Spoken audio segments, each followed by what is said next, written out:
guys, welcome back to Era Story, tempatnya berbagi info unik dan menarik yang patut untuk kita telusuri.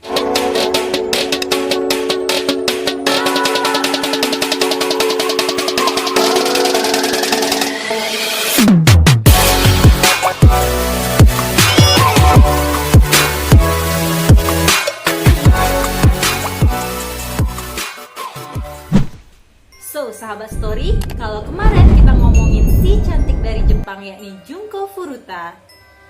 Nah, hari ini aku bakalan bawain cerita The Black Dahlia. Siapa The Black Dahlia dan mengapa disebut sebagai pembunuhan tersadis dan brutal di Amerika? Nah, sobat story mungkin pernah mendengar Black Dahlia. Bila pernah, mungkin sebagian dari kalian mengenal sebagai sebuah band beraliran death metal dari Michigan, Amerika, yakni The Black Dahlia Murder. Namun sebenarnya, Black Dahlia adalah penamaan sebuah kasus pembunuhan paling sadis dan brutal di Amerika yang hingga saat ini tidak terpecahkan bahkan oleh FBI sekalipun. Kasus inilah yang akhirnya menginspirasi band The Black Dahlia Murder dalam menamai nama band mereka. Kisah The Black Dahlia bahkan sangat mengguncang publik Amerika saat itu. Nah, tak hanya korbannya merupakan figur ternama, namun pembunuhan ini juga terjadi di jantung kota, yakni di Taman Leimert, Norton Avenue, Los Angeles. Serta cara pembunuhannya tergolong sadis. Kasus ini terjadi pada seorang wanita berusia 22 tahun bernama Elizabeth Short.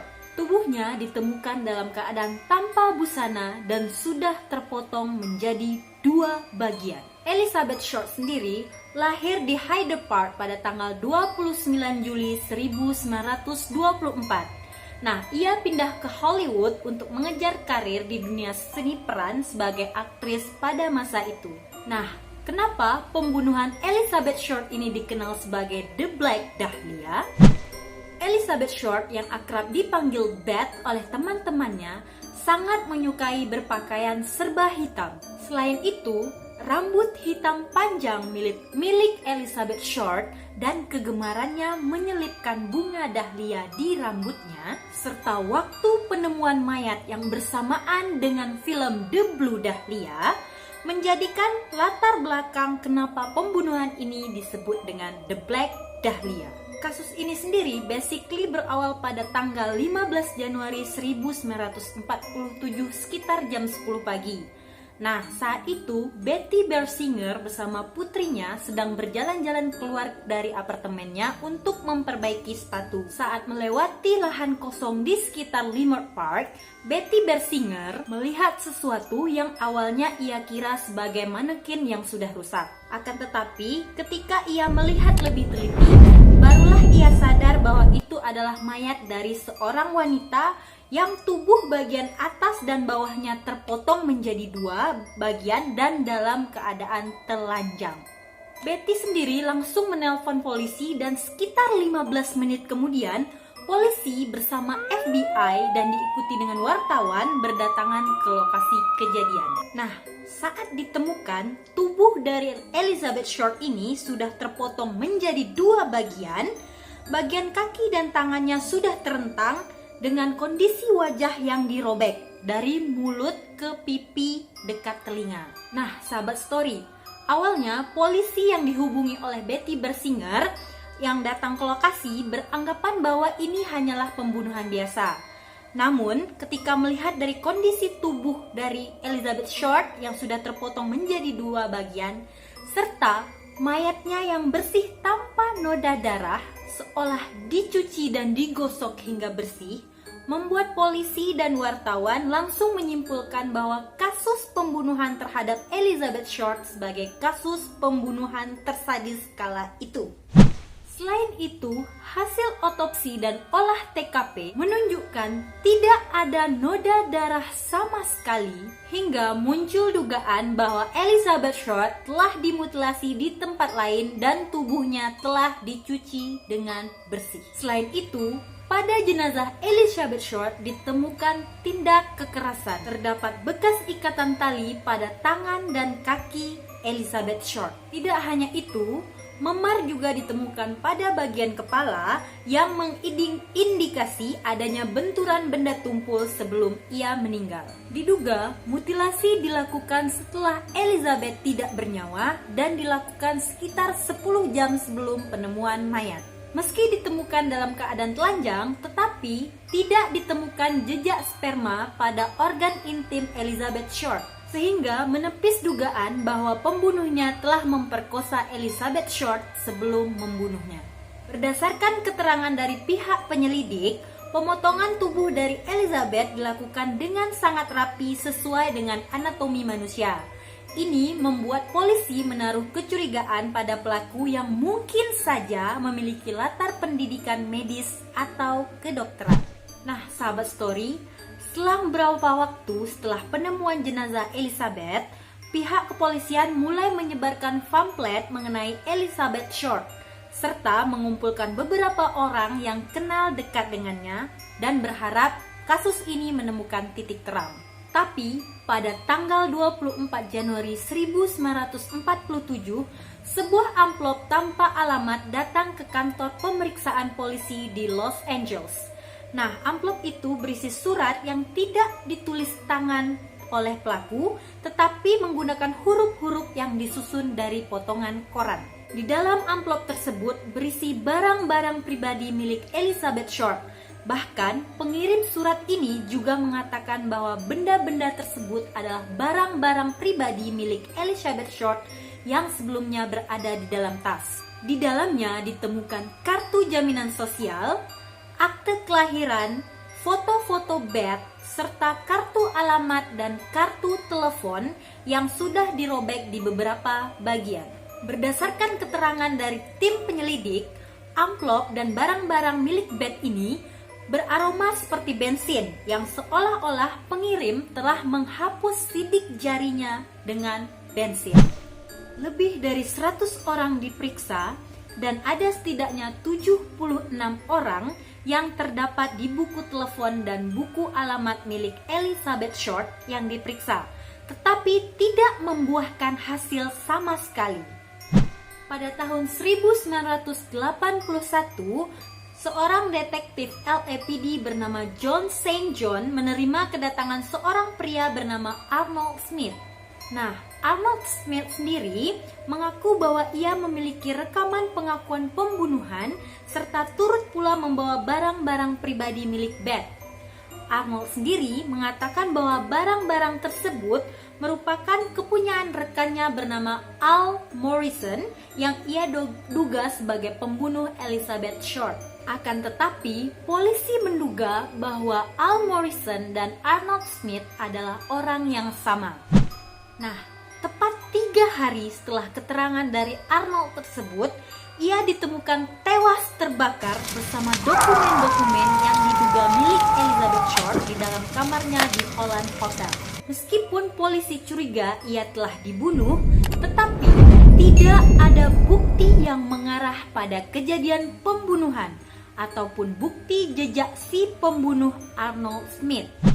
Selanjutnya, seorang penulis kriminal dan mantan detektif kasus pembunuhan kepolisian Los Angeles atau LAPD, Steve Hodel, mengklaim menemukan bukti yang mengarah pada pelaku di balik salah satu kasus pembunuhan paling terkenal di dunia ini, yaitu ayahnya sendiri. Dalam buku terbarunya yakni Black Dahlia Avenger 2, Steve menguraikan bahwa bukti secara terperinci soal dugaan keterlibatan ayahnya yakni Dr. George Hodel, mantan ahli bedah terkemuka saat itu. Nah, Steve menduga bahwa ayahnya telah membunuh Elizabeth Short di rumah keluarganya di Hollywood.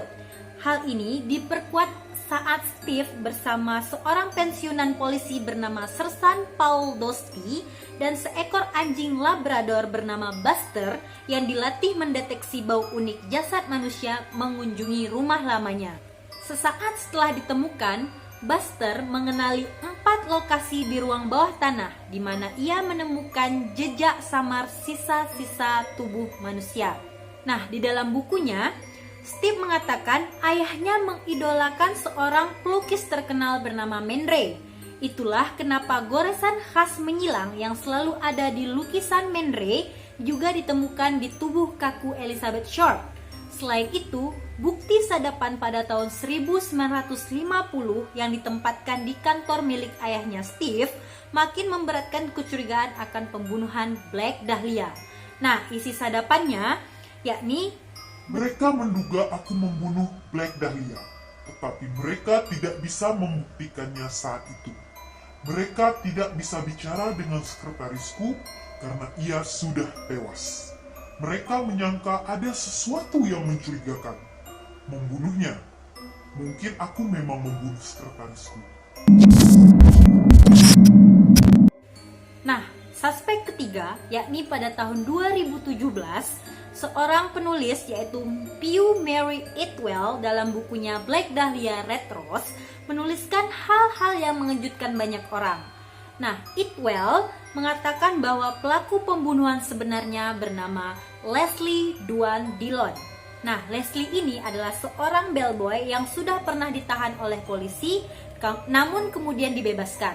Nah, si Itwell tadi menulis bahwa Departemen Kepolisian Los Angeles atau LAPD dengan sengaja membiarkan Leslie lolos karena Sersan Finis Brown, salah satu dari 2 orang detektif atau penyelidik utama kasus ini, adalah seorang polisi yang diduga korup.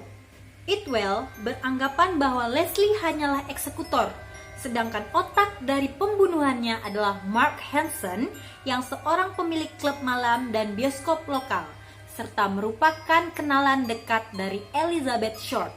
Dalam bukunya, ia beranggapan bahwa Elizabeth Short dibunuh di Astor Motel, tempat di mana Leslie tinggal. Nah, pada saat itu, Henry dan Clara Hoffman atau pemilik motel tempat Leslie tinggal melaporkan penemuan salah satu kabin mereka berlumuran darah dan kotoran pada tanggal 15 Januari 1947.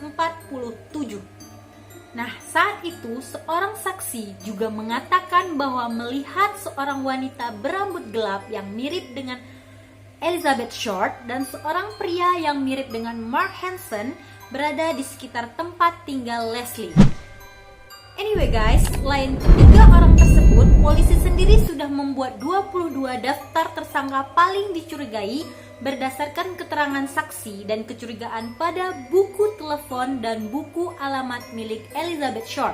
Nama-nama seperti Walter Bailey, Norman Candler, Joseph A. Dumais, George Knowlton, Robert McCret Manley, Patrick S. O'Reilly, Jack Anderson Wilson adalah nama-nama yang juga masuk dalam daftar tersangka karena memiliki berbagai alasan, seperti Robert McCret Manley yang diketahui terakhir kali bersama Elizabeth Short sebelum ia menghilang dan diketahui tewas. Selain itu, Dr. Patrick O'Reilly yang merupakan seorang dokter yang bertempat tinggal di dekat rumah Elizabeth Short juga turut dicurigai. Terlepas dari hal itu, Elizabeth Short atau yang lebih dikenal dengan The Black Dahlia akhirnya dimakamkan di Mountain View Cemetery, Oakland, California yang disaksikan keluarga dekatnya saja. Namun demikian, tidak peduli berapa banyak teori, buku, hingga film dokumenter yang mengangkat kisah ini, kasus The Black Dahlia hingga kini masih belum dapat terpecahkan. Tak terhitung berapa banyak polisi dan para ahli yang terlibat untuk memecahkan kasus ini, tidak satupun yang berhasil menemukan pelaku. Pelakunya bahkan masih melenggang bebas, tak terungkap hingga hari ini. I hope you enjoy this video. Don't forget to like and subscribe serta nyalain lonceng notifikasi biar kalian selalu tahu kalau RA Story upload video-video baru. See ya!